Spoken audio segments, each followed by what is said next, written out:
নমস্কার বন্ধুরা, আশা করি সকলেই খুব ভালো আছেন। আমার নতুন একটা ভিডিওয় আপনাদের সব্বাইকে স্বাগত জানাই।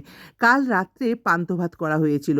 ভেবেছিলাম প্রচণ্ড গরমে পান্তা ভাত খেতে দারুণ লাগবে। কিন্তু কপাল মন্দ হলে যা হয়, কালকে বিকালবেলায় বৃষ্টি হয়ে ওয়েদারটাই ঠান্ডা হয়ে গেল। কিন্তু কি করব, ভাত তো ভেজানো হয়ে গিয়েছিল, তাই পান্তা তো খেতেই হবে। তাই বড়ি চানাচুর মাখা, মাছ ভাজা আর ওই লাল টুকরি আলু ভাজা দিয়ে পান্তা ভাত কিন্তু জমিয়েই খেলাম। শুধু ওয়েদারটা যদি একটু গরম হতো আরও ব্যাপারটা জমে যেত। আর এইটা আমাদের স্কুলের ভিডিও।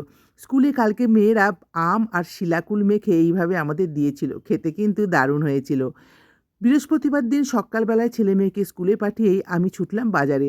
মাছ একটু ছিল না, তাই মাছ আনতে চলে গেলাম। এদিকে আকাশের মুখ ভার, তাই চট করে ভাবছি গিয়ে মাছটা কিনেই চলে আসব।